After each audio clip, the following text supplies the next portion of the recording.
guys, Evan from Gymaware. We're really happy to be supporting Coach DeMayo's podcast series once again. For those that don't know, our main product is Gymaware. It's the gold standard for measuring performance and implementing velocity-based training in the weight room. It excels in busy team training environments, and for many coaches, it's the Swiss Army knife of their toolkit. The Gymaware is used for athlete profiling, jump testing, fatigue monitoring, and for lifting within velocity zones. The system provides real-time feedback on individual targets, plus it's got an impressive range of leaderboards. Now, for those that are after a VBT device that's affordable, for the individual and for smaller groups, we recently released our new laser-based product, Flex. Importantly, it's been independently validated and proven to be both accurate and reliable. So if you're interested in either product, or you want to learn more about the velocity-based training and how it can help you as a coach, check out our website or contact us directly. So in the meantime, we trust you enjoy the Coach DeMayo's podcast, Outside the Rack. The world of strength and conditioning is filled with some fantastic practitioners that are always searching for more. But more what?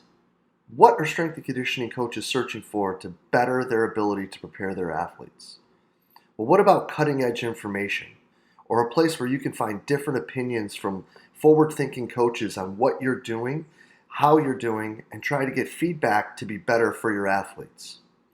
Or what about a place where you'll find like-minded coaches that can provide solid coaching advice and career development for you as you progress through your career as a strength and conditioning professional? Well, this is exactly why we built the Strength Coach Network. You'll have access to exclusive monthly content on top of the sensationally active forum that we have where you can communicate with coaches all over the world to find those answers that you're looking for to help you be a better practitioner for your athletes. So make sure you hop on over to strengthcoachnetwork.com/CVASPS, that's strengthcoachnetwork.com/CVASPS, and get your 48-hour trial for only $1. I look forward to seeing you in the Strength Coach Network. What's up, everybody, and welcome to the 58th episode of Outside the Rack, brought to you by Kinetic Performance, the makers of Gymaware. In this show, we're just going to try to dive a little deeper into the top minds of the best practitioners in the world of sport performance. We're going to try to learn a little bit more about who they actually are and how they got to where they are today. Today, we are joined by the Assistant Athletic Director for Sport Performance at East Tennessee State University and hip-hop aficionado, Dr. Brad Dewise. Doc, thanks for being with us, buddy. You're the man. I mean, anytime I can be with you. I'm excited. I'm happy to see you again, man. I'm glad, we get a little bit of time here when both of us are kind of getting flushed in between meetings and going crazy in this world that seems to be upside down and inside out right now. But before we get going too far, Doc, who was Brad Dewise? I don't know. I feel like Brad Dewise is a babysitter, a negotiator, a hip hop fan when I've got 3 seconds, and then former coach. I'm still coaching, but it's really interesting taking on this administration role. Definitely a new challenges, especially because of the new world we live in with COVID and regulations and trying to keep athletes on the field and coaches happy. I mean, it's definitely a game changer. And so that's kind of who I am at the moment, 90% of the time. Yeah, I think that all of this has ended out bringing a lot of us just some unique perspective as to not just what we do, but why we do it and what's really important and how we can be more of the scaffolding to hold the department together when it seems as though there's people that are trying to break through the ceiling. Mm-hmm.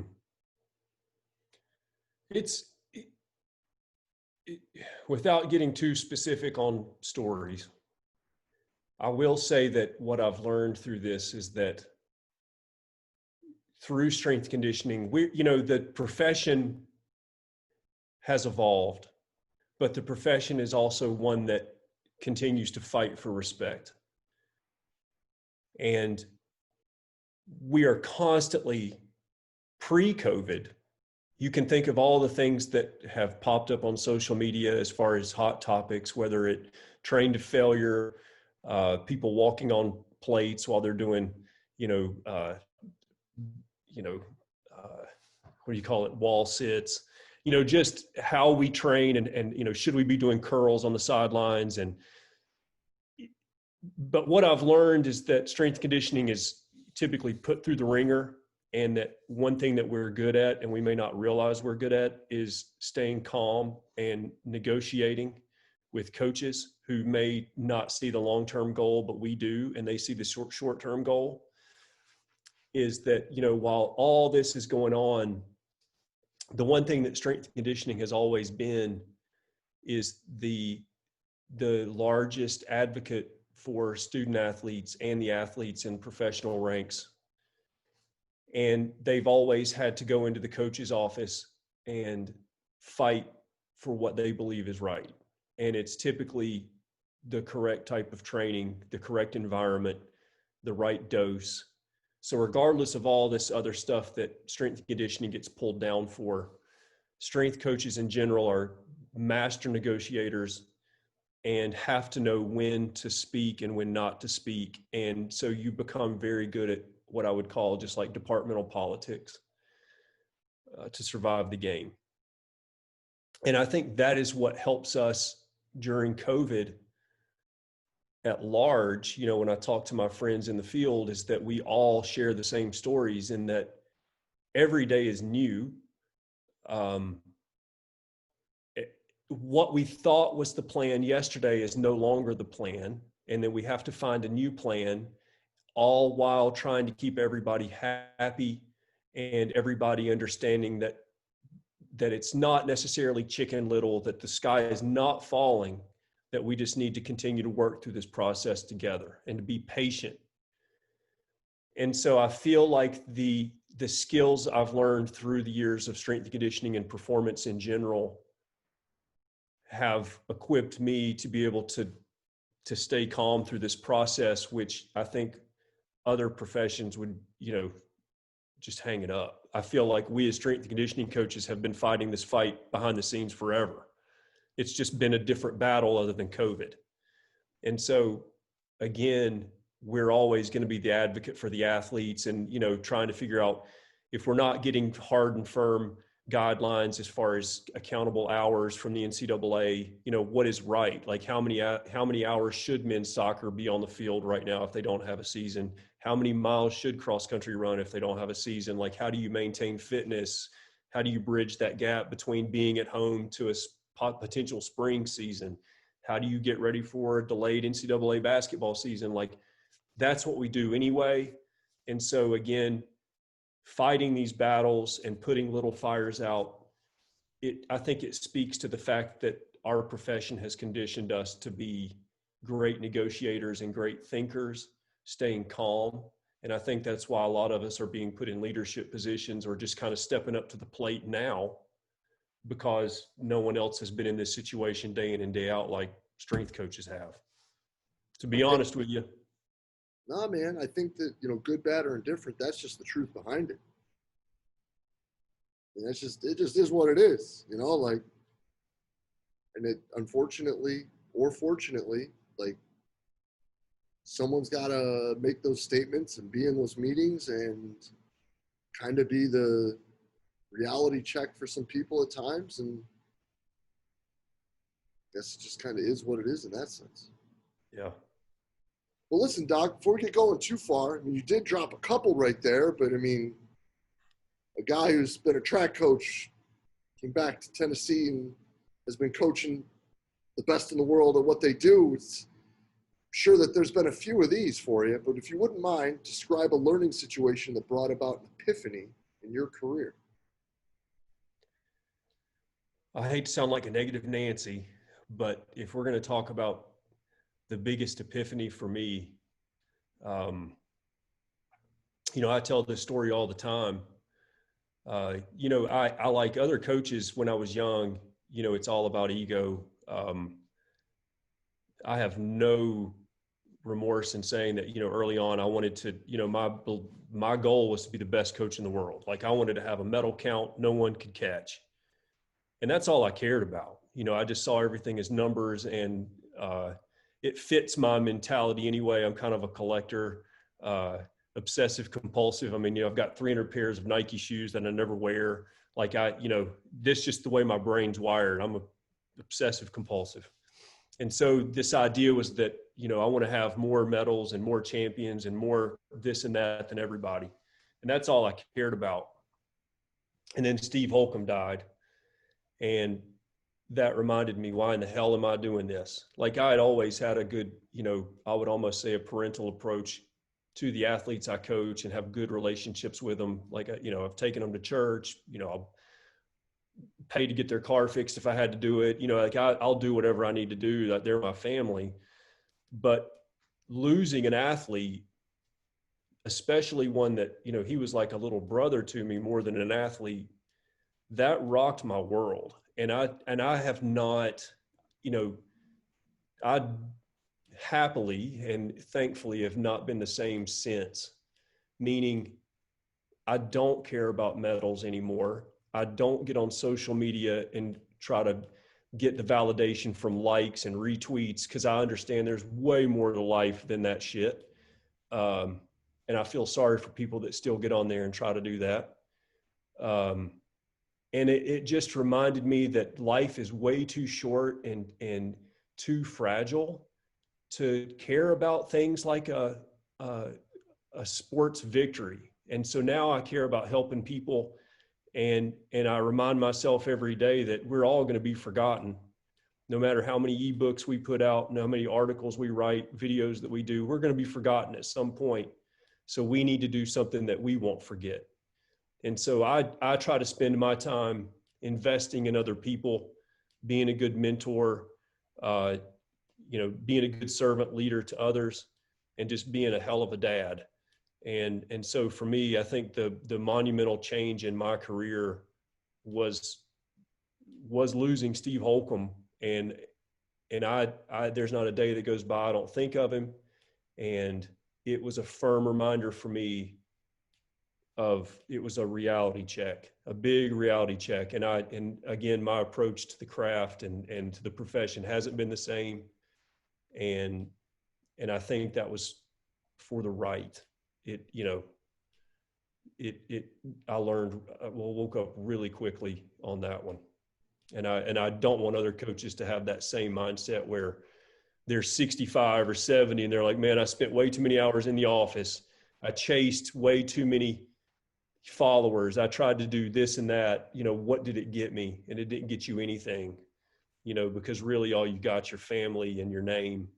And so for me, I try to tell that story to people, and especially the athletes I coach or the young coaches that are my assistants or that I mentor. Make sure you remember what's first in your life, and don't chase this other stuff that your ego and pride tell you is more important when it's not. A huge lesson that you really hope other people don't have to learn the hard way. Yeah, no doubt. Oh man.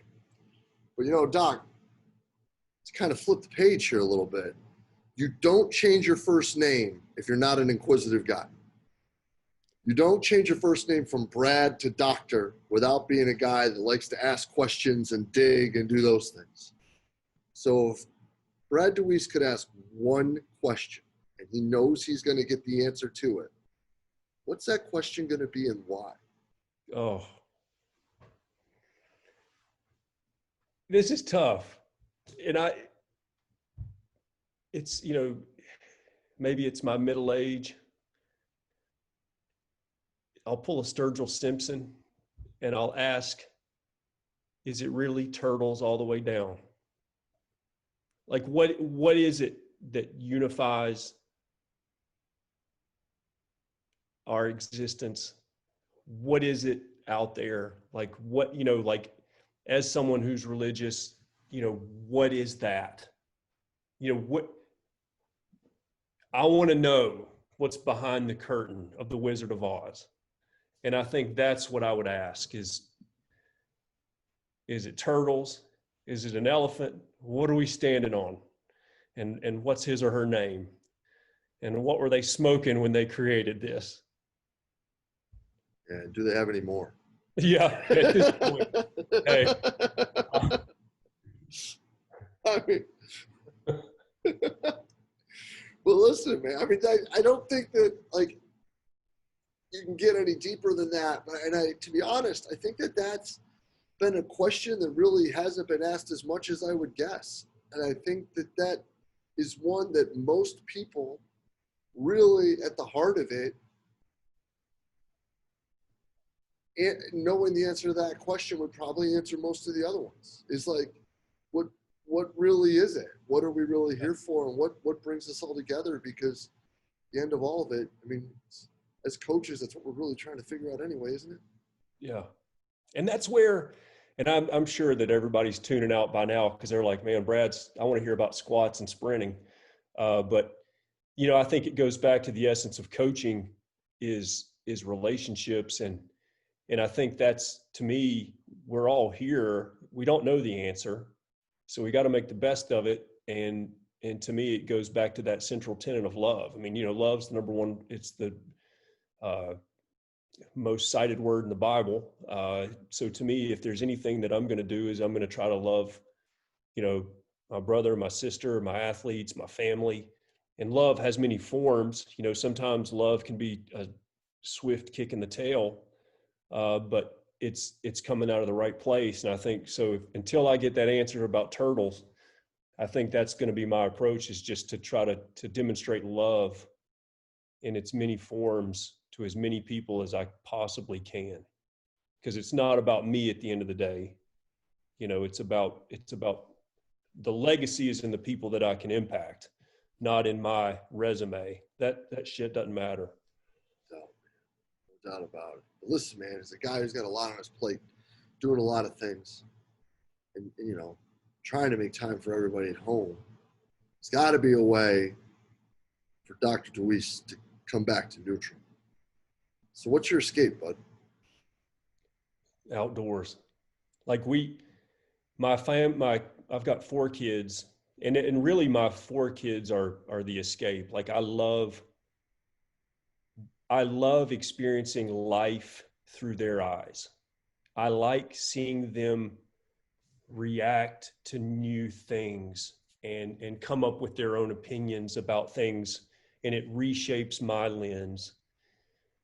And so, you know, my wife and I we have an 11-year-old, a 9-year-old, a 7-year-old, and our last one's a 4-year-old. He's a boy with 3 older sisters, and he's outrageous. But you know, what we've really tried to do is give them as many experiences as possible. And so right now, our current adventure is to go to all the national parks and all the national forests. So we're knocking those out every chance we get. It's a lofty goal, but you know, the one thing I try to tell them is our country is beautiful, and our country is going through a hard time right now. But if you can get beyond that, we live in a beautiful country that we take for granted.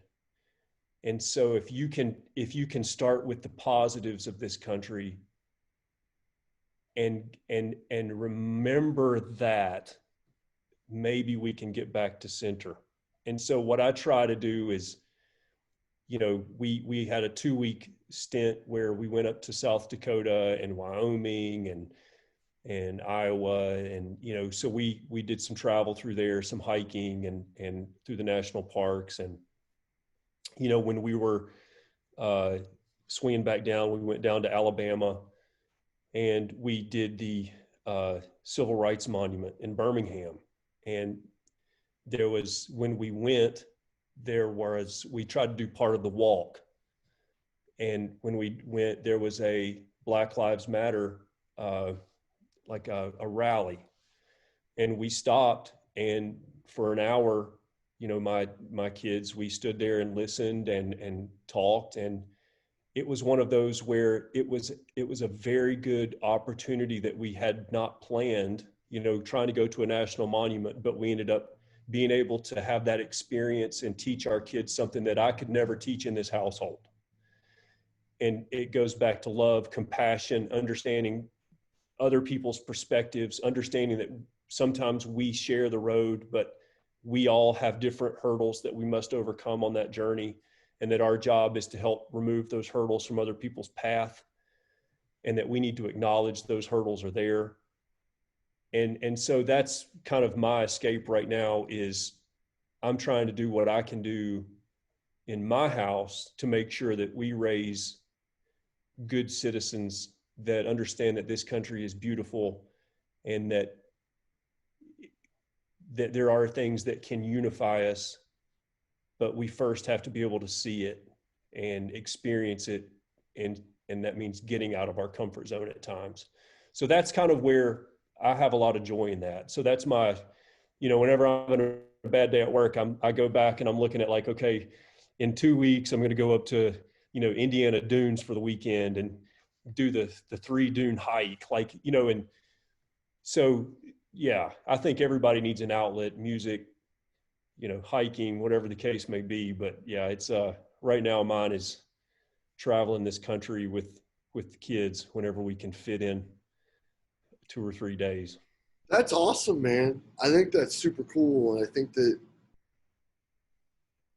albeit a lofty goal, I think that that's pretty rad. And I don't think a lot of people would ever think to take advantage of something really as simple as that it's in our backyard.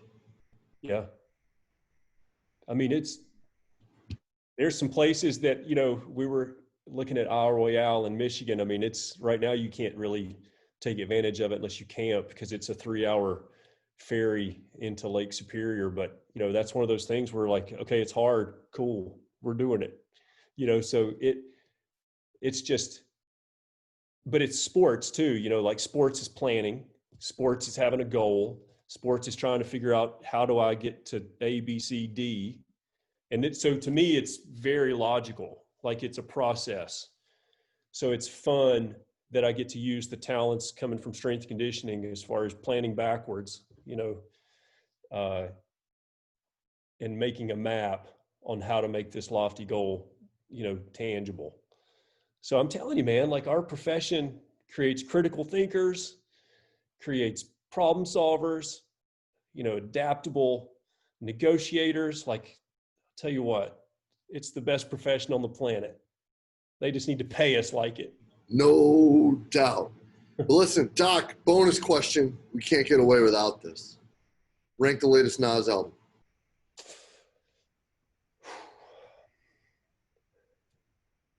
I'm going to give it I feel like I'm El Presidente here. I'm going to give it an 8.6 because it starts off with just vintage Nas. I mean, it's 2 minute, like every song is succinct, but it's just vintage.